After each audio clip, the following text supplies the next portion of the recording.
Kerala football ഫോറത്തിലേക്ക് ഏവർക്കും സ്വാഗതം മച്ചാമാരെ. അപ്പോൾ ഈ ഡിസംബർ ക്ലബ്ബിക്ക് ഷെയർ മച്ചാരെ വരുന്ന തിങ്കളാഴ്ചയാണ് 20-ാം തീയതി. അപ്പോൾ 20-ാം തീയതിയാണ് AFFന്റെ എല്ലാ ISL ക്ലബ്ബുകളും 55 ലക്ഷം രൂപ ആദ്യ തുകയായിട്ട് കൊടുക്കേണ്ടത്.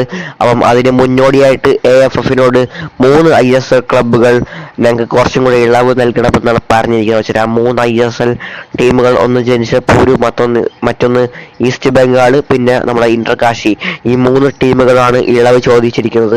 അപ്പം മറ്റൊന്ന് കേരള ബ്ലാസ്റ്റേഴ്സും കൂടെ ഉണ്ട് വച്ചാൽ. അപ്പം കേരള ബ്ലാസ്റ്റേഴ്സിന്റെ കാര്യത്തിൽ അവർ ഇളവ് നൽകിയിരിക്കുന്നു എന്നാണ് നമ്മൾ അറിയുന്നതെങ്കിൽ പോലും ഈ ബാക്കി 3 ടീമുകൾക്കും ഇളവ് നൽകുമെന്നാണ് നമ്മൾ പ്രതീക്ഷിക്കുന്നത്. വെച്ചാൽ കേരള ബ്ലാസ്റ്റേഴ്സ് ഇല്ലാതെ ഒരു ISL സീസൺ ഇല്ല എന്നുള്ള കാര്യം AFFനും അറിയാം, എല്ലാവർക്കും അറിയാം. ISLൽ കേരള ബ്ലാസ്റ്റേഴ്സ് ഇല്ലാതെ ഒരു ISL സീസൺ ഇല്ല എന്നുള്ള കാര്യം എല്ലാവർക്കും അറിയാം. വെച്ചാൽ ചെലവ് വേണമെങ്കിൽ അവർക്ക് കേരള ബ്ലാസ്റ്റേഴ്സിനെ വിളിച്ചേ പറ്റത്തുള്ളൂ.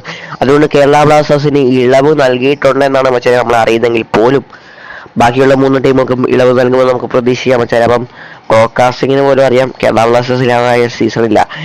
ISLലെ പവർ ആൻഡ് കേരള ബ്ലാസ്റ്റേഴ്സ് ആണ് മച്ചാൻ. അപ്പം മറ്റൊരു വീഡിയോ കാണുന്നത് ബൈ ഫുട്ബോളിലോ. അപ്പോൾ കുറച്ച് വീഡിയോ ഒക്കെ ചെയ്തിട്ട് മച്ചാൻ. Okay, by.